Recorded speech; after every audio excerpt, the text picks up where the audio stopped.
Olá pessoal, bem-vindo a mais um vídeo aqui do meu canal. Meu nome é Laísa, sou de Nova Iguaçu e atualmente eu vivo aqui na Itália. Hoje eu senti no coração, gente, de falar sobre um assunto que vem destruindo muitas famílias e muitas pessoas têm dúvidas sobre isso. Hoje em dia, com as modinhas no Instagram de fazer perguntas para o pastor: Pastor, o que você acha do crente tomar um copo de vinho? O que você acha do crente beber? Então, assim, eu tenho visto muito isso na internet e senti no coração de falar sobre a minha experiência com o álcool, gente. Eu cresci em uma família onde meu pai, antes de se converter, ele bebia, ele ia trabalhar, aí caía o salário e ele ia direto para a porta do bar e ali ele bebia mesmo, de ficar bêbado. Já foi roubado várias vezes por esse motivo. As pessoas se aproveitam mesmo, vê ali que a pessoa está fragilizada e pegam o dinheiro ali do bêbado, né? Então, minha mãe, muitas das vezes, quando ele recebia o salário, deixava uma quantia ali para ele poder ir no bar beber e pegava o resto do salário dele e escondia. Eu cresci também vendo outras pessoas, né, outros parentes, ao quais eu não vou nem falar que tipo de parentela é, para não expor. Eu sinto de falar do meu pai, porque eu sei que ele não vai ficar chateado comigo. E nessa, gente, eu cresci também dentro da igreja. Meu pai já tinha parado de beber, já tinha se convertido. Graças a Deus eu nunca vi meu pai com um copo de vinho ou de cerveja na mão, porque depois que eu comecei a ficar grandinha, não sei se com um ano, quando eu era bebezinha, ele fazia, mas depois que eu comecei a entender as coisas, eu não via meu pai com álcool na mão. Então eu não tenho lembrança, graças a Deus, do meu pai com um copo de álcool, nem com cigarro na mão, nada disso. E eu cresci na Assembleia de Deus, sendo meu pai, né, que me levou. Se vocês verem que tem algumas palavras que eu estou me embaralhando aqui, me perdoa, gente, porque eu estou fazendo esse vídeo com todo o coração. E meu pai me levava para a igreja, e dentro da Assembleia de Deus, que era a igreja que ele frequentava e a igreja que ele levou a gente, tinham as doutrinas da Assembleia de Deus. Estou falando de mais de 35 anos atrás. E na doutrina da Assembleia de Deus, a gente não podia passar uma maquiagem, a gente não podia pintar a unha, não podia cortar o cabelo, fazer sobrancelha, nada disso. Era uma doutrina bem rígida mesmo, sabe? Ao qual, como eu cresci ali, aquilo para mim era tudo muito natural, e eu confesso para vocês que eu me sentia muito bem. Eu sei que muita gente pode achar exagerado, radical, mas eu me sentia muito bem, tanto que hoje, mesmo não conseguindo seguir essa doutrina, eu não consigo ir para uma igreja que tenha muitas coisas liberadas, por mais que eu não cumpra tudo certinho. Mas eu me sinto muito bem. Hoje, por exemplo, eu participo da igreja da Assembleia de Deus Italiana, e nessa igreja a doutrina também, o pastor não fica ali falando, ai, usar maquiagem é pecado, ai, fazer isso é pecado. Mas eu vejo, assim, as mulheres mais velhas, que elas não fazem. E eu me sinto bem de estar ali. Eu falo, não sei o que tem com a Assembleia de Deus, mas eu me sinto bem. Eu sou um tipo de pessoa que eu não posso ir para uma igreja muito liberal, sabe? Eu não me sinto confortável, não julgando outras igrejas nem nada, porque graças a Deus hoje em dia eu não sou esse tipo de pessoa, mas porque eu sinto algo, eu sinto que a Assembleia de Deus eu sinto que eu tenho alguma coisa ali, que Deus tem um trabalho, tem como posso te dizer, tem um chamado para mim ali na Assembleia de Deus. E a parte do álcool, gente, eu fui ensinada na Assembleia de Deus que crente não pode colocar um copo de álcool na boca. Eles estavam certos de ensinar isso? Gente, examine a Bíblia, ore a Deus e tire as suas próprias conclusões. Não fica perguntando para pastor, para missionário, para irmã do lado, olhando em vídeo no YouTube igual você está fazendo aqui agora. Dobre o seu joelho, vai ler a Bíblia, procurar as partes da Bíblia onde fala sobre álcool e tire as suas próprias conclusões dentro da sua vida, de acordo com a sua vida também. Eu estou falando para vocês que eu tinha um pai que ele se embriagava e teve problemas com álcool, e outras pessoas na minha família também tiveram problema com álcool. Então, tudo bem. Quando eu estava ali na igreja, a partir do momento em que eu tive a minha experiência com Jesus no Brasil, eu também não bebia nenhum tipo de álcool. Eu só bebia assim, quando eu me afastava, ia para o mundo, aí ia para a galera. Bebia cerveja, bebia vinho, já bebi cachaça. Então, assim, gente, e quando eu me convertia, eu parava, porque eu sabia que a partir do momento em que eu estivesse na igreja, a doutrina era não beber, a doutrina da Assembleia de Deus, tá? Do meu tempo. Tudo bem, depois eu me afastei e toda aquela coisa, que não é um testemunho, então não tô aqui para poder contar o meu testemunho de quando eu me afastei. E depois eu conheci o Valério, meu marido, quando eu ainda estava afastada. Vim para a Itália. Pouco antes de eu vir para a Itália, eu tive uma experiência com Deus no Brasil e voltei para Jesus antes de eu vir para a Itália. E na época, como vocês já sabem aqui, quem acompanha meu canal, eu fumava e tudo, 2 maços de cigarro, e era o Marlboro, aquele mais forte, Marlboro Light. E eu vim para a Itália, convertida, deixei o cigarro, deixei álcool, tudo. E só Jesus pode fazer isso, gente, mas não é assim. Tipo, aí eu entrei na igreja, eu pensava que era assim, levantei a mão, aceitei Jesus, agora eu tô limpa, não vou fumar mais, não vou beber. Vim para a Itália. Depois que eu cheguei na Itália, com todas as dificuldades que eu passei no início, aquelas provas todas, não tive força e acabei voltando com o vício de fumar e de beber também. Mas eu não vou falar hoje do vício do cigarro, vou falar do vício do álcool, contar a minha experiência, porque pode ajudar você ou alguém que você conheça. Aí voltei a beber. Tava ali bebendo e tal, ia para a igreja com a minha sogra no início, não tava mais bebendo e tal, mas depois com as dificuldades eu dava aquela afastada, mesmo indo para a igreja, eu bebia. O que aconteceu, gente? Frequentando a igreja italiana, eu fui convidada para uma festa de um jovem, ou festa dos jovens, não lembro, era uma festa daí que a igreja ia dar. Fui nessa festa toda feliz, estava muito quebrantada, estava muito contente, né, com a igreja. De repente, enquanto eu tô ali na festa, gente, eu vejo o dirigente dos jovens com uma latinha de cerveja na mão. Sem brincadeira, gente, eu pensei que eu estava vendo uma miragem, porque eu fui crescida acreditando que crente não bebe, sabe? E acredito que até a igreja batista da cidade onde eu morava, do bairro onde eu morava também, as pessoas não bebiam. Então eu cresci acreditando nisso, que crente, né, pela Bíblia e tudo mais, pela doutrina, não podia beber. E quando eu vi aquele dirigente com aquela cervejinha na mão, eu falei, será que eu tô vendo isso mesmo? Meu Deus, aquele irmão tá com a cerveja na mão. Eu não conseguia acreditar, gente, sem brincadeira. Eu olhava, e daqui a pouco eu virei pro lado, outro irmão com uma latinha de cerveja na mão. Eu fiquei assim, encabulada com aquilo, mas não comentei nada, continuei frequentando a igreja, nunca falei sobre o assunto. Passou. Isso em Nápoles, em um outro estado aqui da Itália. Depois eu vim para Milão, fui para Milão, quer dizer, porque eu não estou mais em Milão, e eu comecei a frequentar uma igreja brasileira. E aí eu fui perguntar para a pastora dessa igreja o que ela achava, né? Tinha um estudo, não lembro qual era o dia do estudo, e nesse estudo eu perguntei o que ela achava sobre os cristãos que bebem álcool. A explicação dela é que ela disse que se você não se embriaga, se você não fica bêbado, não é pecado.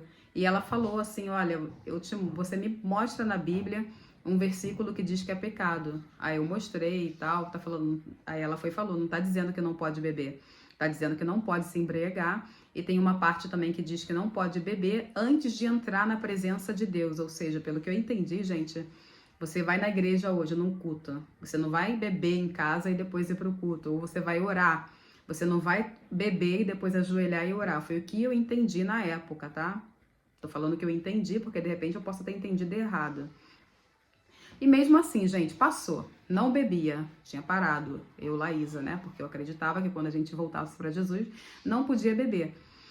Mas depois de um tempo, gente, eu comecei a tomar um copinho de vinho, um copinho de champanhe, porque aqui todas as festas de aniversário, toda comemoração sempre tem champanhe. E eu passei a beber, porque como tinham falado que não era pecado, as igrejas aqui, eu comecei a colocar aquilo na minha cabeça. Falei, se eu não me embriagar, Então, posso beber um copinho de champanhe, posso beber um copinho de vinho, daqui a pouco eu passei para cerveja, sabe? E eu bebia, mesmo eu tendo escutado as pessoas falarem que não era pecado não se embriagar, se você não se embriagasse não era pecado, eu me sentia mal, gente. Me sentia mal, tô falando sério. Eu falava, mas como que eu posso beber? Não sei. Porque quando você bebe, mesmo que seja um copinho, aquilo mexe com você, sabe? O vinho, a cerveja mexe com você. E eu, como eu expliquei para vocês no início do vídeo, tenho pessoas da família que tiveram, que ainda tem problema com álcool, e meu pai foi um deles. Então, assim, depois eu comecei a beber um copinho de cerveja, falava assim, mas se eu beber só um não é pecado. Daqui a pouco eu já estava comprando uma garrafa de cerveja e de noite eu tomava aquela garrafinha long neck, né, que fala no Brasil. Falava, é só uma garrafinha. É só uma garrafinha, mas eu estava tomando todo dia à noite uma garrafinha. E sempre com aquele pensamento me justificando que não era pecado se embriagar, então uma garrafinha de cerveja não era nenhum problema. Mas aí, gente, eu comecei a me sentir incomodada. E quando eu falo pra você, assim, se você tiver alguém que você conheça que tem esse problema, que você vê que tá indo nessa direção, mesmo que não fique bêbado, porque eu não ficava doidona, uma garrafinha não faz nada. Mas todo dia eu comecei a me preocupar com aquilo. Até que Deus tocou no coração da minha irmã lá no Brasil. E ela falou, nossa, Laísa, você foi para a Itália e passou a seguir os costumes do pessoal aí, você esqueceu do que você aprendeu aqui. Aí, sabe, quando você tá no erro, mas você não quer escutar. Eu falei, mas não é pecado, não tô me embriagando, aí contei e tudo mais. Mas mesmo assim, né, gente, dentro de mim, eu sabia que tinha algo de errado, sabe? E eu tô falando de uma coisa que aconteceu há muito tempo, não, com álcool, tá? Até poucos meses atrás, aconteceu isso no aniversário do Valério, eu até tomei um copo de champanhe e tudo mais. Eu tô sendo sincera com vocês porque eu não tenho medo de contar os meus pecados. Eu sou falha e de repente eu contando isso para você, você possa ser ajudado através desse testemunho que eu tô dando aqui para você agora, tá? Você não tenha medo de falar da sua experiência para o outro, não, porque de repente você vai estar ajudando a salvar uma vida, a salvar uma pessoa que está indo para um caminho errado. Porque eu acho que eu estava indo para um caminho errado, gente. Imagina, todo dia beber uma garrafinha de cerveja. E aí, gente, depois da minha irmã ter falado isso e tudo mais, eu me abri com meu cunhado também, lá do Brasil também, homem usado por Deus. Eu falei, olha, eu tô com esse problema, todo dia eu tomo um copo, todo dia eu tomo uma garrafinha e eu não tô conseguindo parar. Aqui eles falam que não é pecado você beber e não ficar bêbado. Aí meu cunhado falou assim, mas o que você aprendeu quando você se converteu? O que seu pai te ensinou quando você se converteu? E se você não se sente bem, se tá te incomodando, é porque não é para você. Então, eu vou orar por você, vou pedir a Deus para poder te libertar disso. E você vai orar também pedindo a Deus. E aí, gente, sem brincadeira, desde aquele dia que eu falei com meu cunhado, eu já pedi para Deus e acredito que ele tenha orado também. E nunca mais, depois daquele dia, eu não coloquei mais nem um copo de vinhozinho na minha boca. E não é fácil, viu? Porque eu acredito que eu tenho algum problema com álcool. Porque o meu marido, Valério, ele toma a cervejinha dele. Mas ele sempre me oferece, vai, toma. É porque você é exagerada. Se você tomar uma garrafinha hoje, amanhã você vai tomar também. Ele sempre me oferece. Mas graças a Deus que como cigarro, que ele também fuma e me oferece, eu não aceito. E eu tô lutando aí também para eu não voltar atrás, né? Para eu não fazer igual a esposa de Ló, que virou estátua, que voltou para trás. Tô batalhando e resolvi fazer esse vídeo, gente. Eu sei que é cedo ainda, porque tem poucos meses que eu tirei completamente o álcool da minha vida. E de repente você esteja passando por esse problema, ou conhece alguém que está passando por esse problema. Não é só questão de religião, não, gente. No meu caso... Tá bom, minha filha. Tá bom, já vou. Vai lá que eu já vou. Então, assim, de repente você está passando por esse problema, não é questão de religião. Eu falo da religião, da minha religião, porque foi o que me ajudou. O meu acreditar que Jesus é o que liberta, que Ele que pode todas as coisas, foi o que me tirou dos dois vícios, do cigarro e do álcool. Do álcool, eu falo do álcool porque foi do álcool em geral. Nem vinho, nem champanhe. Um champanhe, um vinhozinho. Até Jesus transformou água em vinho. Saia dessa, gente. Saia dessa. O álcool é muito perigoso. Não entra nessa. Se você está parando de beber e você vê ali um amigo que fala só um copinho, é porque você quer beber todas, né? Mas um copinho pode. Não caia nessa. Se você acredita que você tem um problema ou que na sua família tem pessoas que têm esse problema, passe longe. E é tão bom, gente. Eu me sinto mais disposta, eu me sinto mais saudável, sabe? Então, assim, eu tenho só que agradecer a Deus por essa libertação. Orem por mim, você que acredita em Jesus Cristo. Orem por mim, peça a Deus para que eu possa continuar nesse caminho, que é o único, sabe? Jesus é o único caminho, gente. Me perdoa vocês que não acreditam em Jesus, que me seguem, tá? Eu respeito vocês que são de outras religiões. Eu só tô contando a minha experiência. Foi só assim que eu consegui largar os vícios. Então, se você não é inscrito aqui no canal, chegou de paraquedas, eu conto um pouquinho da minha vida aqui na Itália, da minha experiência aqui na Itália. E hoje eu falei, né, sobre as igrejas italianas, que a maioria daquelas que eu participei, eles não condenam a pessoa a beber álcool. O italiano, ele é muito acostumado a tomar um copo de vinho no almoço. E os da igreja também. E, inclusive, gente, o que mexeu comigo também, antes de eu parar, foi uma queridona, a Daisy. Então ela falou assim, Laísa, quando eu falei que eu faço parte da igreja italiana, ela falou assim, eles adoram um copo de vinho. Uma vez eu fui num casamento italiano da igreja evangélica e só eu e meu marido que estávamos sã, sem ter bebido nada, entendeu? Que o resto estava tudo alegre. E aquilo mexeu comigo, eu falei, realmente, você não beber álcool faz a diferença, querendo ou não faz. Eu sei que de repente você que toma uns aí, hoje você acha, ela tá falando isso, nada a ver, eu fico tranquilão, equilibrado, sei lá, essas gírias aí que usam. Mas o álcool, querendo ou não, vai estudar sobre o álcool. O álcool já é uma droga, mas existem drogas pesadas e o álcool é uma dessas, gente. Então tome cuidado, aconselhe os seus queridos, tá? E muito obrigada por ter assistido esse vídeo, gente. Eu só senti no coração de ter falado isso, porque eu acho um assunto muito importante. E tem muitas pessoas dentro da igreja que têm dúvida sobre isso. Procure ver se você é uma igual a mim, que toma um copo e fala não é pecado. Procure observar se você vai se sentir bem depois que você bebeu aquele copo de cerveja, de vinho, de champanhe, sei lá do que. Porque eu não sei, eu não conseguia nem ajoelhar para orar. Mesmo que fosse um copo, eu me sentia mal assim de me ajoelhar para orar, para falar com Deus. Tá bom? Então, assim, por mais que o pastor da sua igreja fale que pode, alguém fale que pode, procura você saber se isso é para você, tá? Pare de perguntar para pastor, pare de perguntar para irmão de igreja. Pergunte para Deus se é isso que ele quer para sua vida. Então, nesse domingo eu termino meu vídeo assim. Se inscreva aí no meu canal, gente, você que assiste o meu vídeo e não é inscrita. Curta esse vídeo, comente aí e até o próximo vídeo. Tchau, tchau.